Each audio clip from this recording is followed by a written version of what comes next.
Me and my friends started to attend a summer camp in 2019, where they do surveys every summer based on the topic we'll be discussing. They do this so that we get better at public speaking and a more generalized opinion from others in the area. Me and my friend teamed up with 2 counselors and hit the town. Our last stop was a Walmart, and we talked to a bunch of different people. The most memorable was the second to last, an older man who asked for our names and all about us after he finished answering our questions. At the time, we were both 13 with hardly any concept of stranger danger, so we gladly answered about ourselves. A few days later, an account popped up on our friend request called Ed_Patsons. The account liked a bunch of old posts, commented a bacino of fire rose emojis, and called us hot and sexy on our post. It got to the point where they started to send dick pics, so me and my friend ended up blocking this account. When we finally got back to school in August, we basically forgot the event altogether. Yet again, this time on both of our Facebook accounts, we got a notice from someone named Ed Patsons wanting to be our friend. Immediately blocked that account again, but not before they had already commented lewd things on my baby pictures, how pretty my blonde hair was, how I looked good in short dresses, etc. After that, we both talked to our parents about the situation, and other than keeping our accounts private, there wasn't much else we could really do. The cops just shrugged and said to uninstall the app. But hey, we're teens. Of course we didn't do that. Over the years, until around the end of 2021, this man kept sending friend requests from different accounts with similar variations of their names, which was a bit stupid, but whatever. Though at the beginning of 2022, this is where it starts to get really creepy.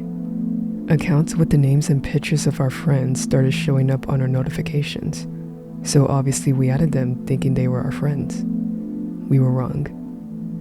Almost immediately, most of our posts had likes or comments on them from these accounts, and there were multiple DMs of dick pics to both of us. We blocked the accounts again. This became a reoccurring cycle.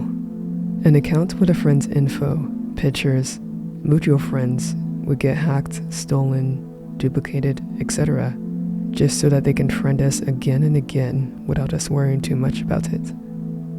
Finally, it got to the point where we stopped adding people at all from our school, even friends. The final time this happened was in the summer of 2022. The swarm of fake accounts had stopped roughly 2 months prior. Seeing as this friend request looked legit from a school friend, I decided to try it out. My friend, who was still wary, didn't.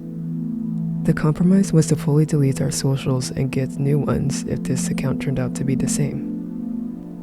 I was definitely a stupid 17-year-old, so don't judge me too harshly. But this account didn't spam our pictures or DM us any dick pics. It just interacted with us like any normal school kid would. A like here and there on new posts, a like on a story posted. Never commented on post, so finally we thought it was over. Wrong again. Strange things started to happen. Things that became more and more than just a coincidence. I would post a picture of me and a friend at the park. A couple of minutes later, a white truck pulled up in the parking lot. It was eerily close to my car, but we tried not to think too much about it. It was still a few spaces over. We were on the swings, a straight line of sight from the parking lot. The truck's lights remained on and pointed at us for a long time. We started to get anxious, so we got off the swings and took laps around the park instead. The truck was far too close to my car for us to be comfortable rushing to it. It was about 10 p.m. at night, so we were the only ones there. We waited and roamed the park for nearly an hour before the truck finally drove away. That's when we raced to my car and I finally drove home, looking behind me frequently, just in case. This happened in early June, and it kept happening. I didn't really notice it. I thought it was a one-off occurrence. It never dawned in my head that it happened after I posted pictures or said where I was with friends. I started to see a white truck just about anywhere I posted about. One even waited outside my high school when I posted a story about my walk to my mom's store. Again, young and dumb, I didn't think the worst of it. I thought it was a parent waiting for a kid. There is a bunch of people that own variations of white trucks in my town. That's why I never worried about seeing them all the time. My friend never mentioned any white truck, and if we were together, we rarely saw any of them. But I started to get nervous of them after one time as I was walking to my mom's store. I decided to take a glance at the driver of the truck. It's the same man from our Walmart survey trip of 2019. It was bizarre, definitely. We were never expecting to see him again, especially since we met him a few towns over from our town. Yet, lo and behold, he was right there. That's when I walked, probably ran actually, to my mom's store. This kept happening, and I finally knew I was being stalked after seeing him that first time, because I saw him everywhere on foot. Fast forward to July 2023. It was the last day of our shared summer camp. At this point, I was still 17, and since I was older than most of the new campers, I might as well have been considered a staff member. I drove kids to camp and home every night. They paid me for the gas money, so I was cool with doing it. It didn't bother me since they live in the same town.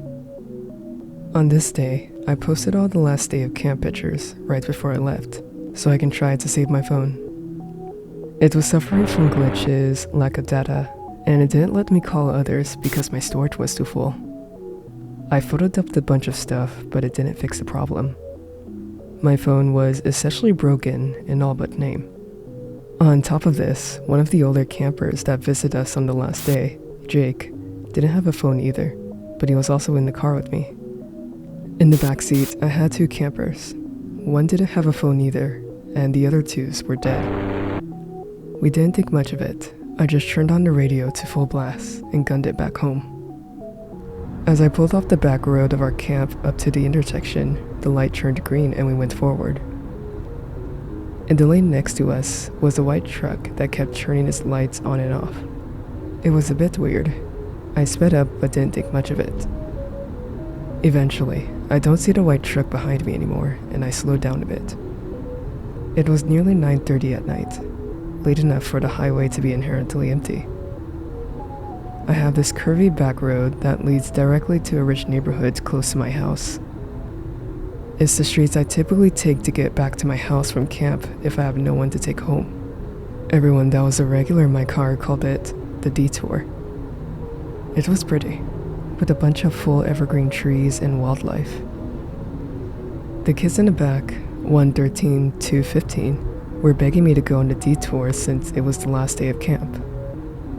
I caved in and turned right into the back road. Now listen, I'm not the safest person out there, so don't judge me. I'm still basically a kid too. But all the ones in the back love to hang out the windows, so I let them stick their heads out the sunroof, or sit on the windowsill while holding the bars on top of my car. I went slow, under 10 miles per hour, just so that they can do it and not worry about getting hurt. I mean, there was no one on the back roads. Cops never camped out on these streets, and I was going under the speed limit by like 20, so I didn't see any harm in letting them stick out the windows.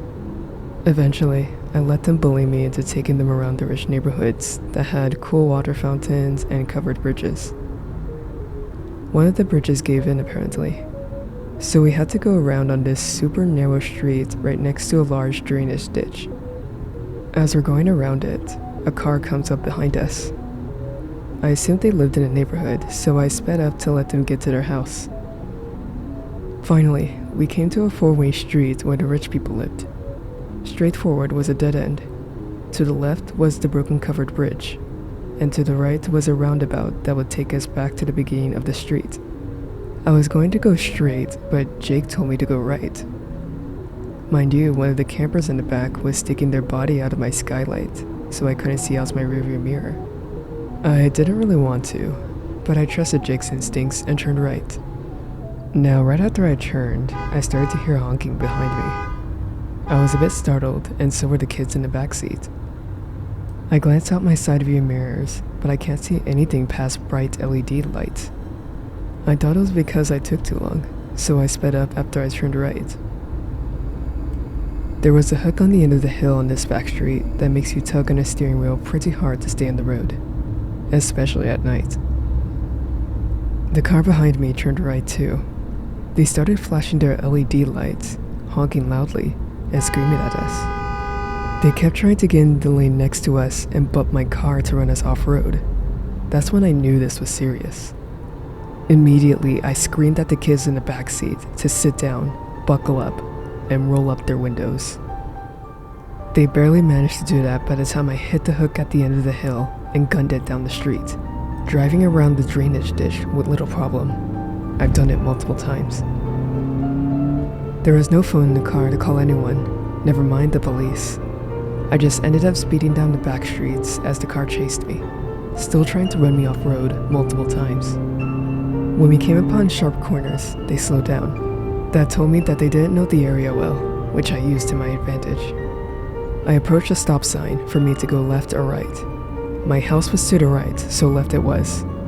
I yelled at Jake to check my right because I'm not stopping for this sign.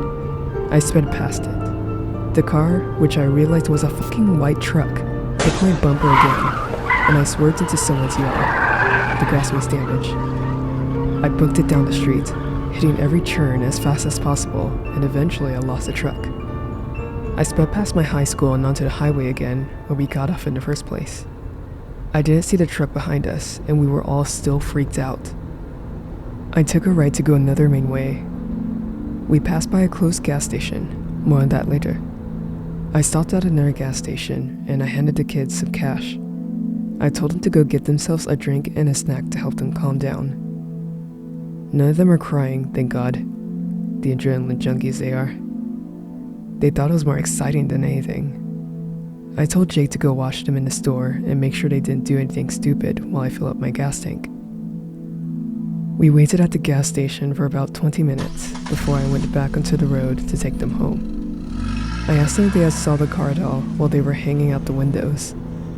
Only one of them said that they thought they did, but the lights were off. It was the same truck from a town or so over. They followed us for nearly 25 minutes.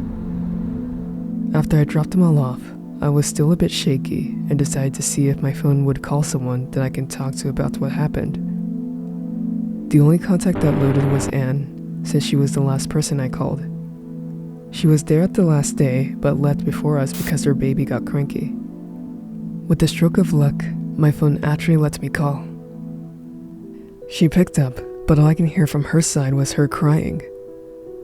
Panicked, I asked her what was wrong, and lo and behold, she shares a story eerily similar to what just happened to me. Apparently, Anne's baby, which she had a year ago, started crying so loud she can barely focus on the road. So she pulled into the closed gas station I mentioned earlier. She was giving her kid a bottle when a white truck pulled into the lot. She was worried because it was closed, and she was right. Less than 30 seconds later, this truck parked horizontally in front of Anne's car to block her in. She immediately started the car again, locked her doors, and pulled off over the grass curve blocking her from the street. She was not chancing her baby.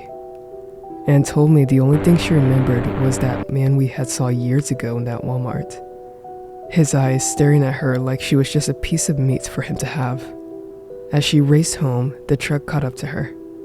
She turned onto the back road, and the truck started to flash its lights, honk, and run her off-road the entire time. A couple of streets before hers, a little red car pulled out in front of her. It started to brake check her, as the white truck tried to hit her from behind. It was a mess. She took a chance, sped up, and swung into her street to at least lose the red car. The truck booked it after her. She pulled into her driveway. Both of her older brothers, along with their friends, were waiting outside to help her bring in stuff for her baby. Upon seeing this, the white truck sped off. If her brothers weren't outside, that would have been a different story. The truck that followed me had an accomplice in the red car that followed my friend Anne. When they couldn't catch me, they went for her. Both me and Jake suspected that. I didn't go on to the dead end where the man could cut me off. That's probably why it escalated so quickly. We never saw them again after this. The men in the white truck and the red car were found in the neighboring town. There was footage of them attempting to kidnap a 7-year-old off a porch and being attacked by their dog. Along with this, several sightings of a white truck have been found around our town, chasing cars that had a similar description to ours. We filed our reports after we saw the information of the car on Facebook, along with the identity of the man that had stalked us for years. It took years to get rid of them, but we now know that we don't have to worry about those men anymore.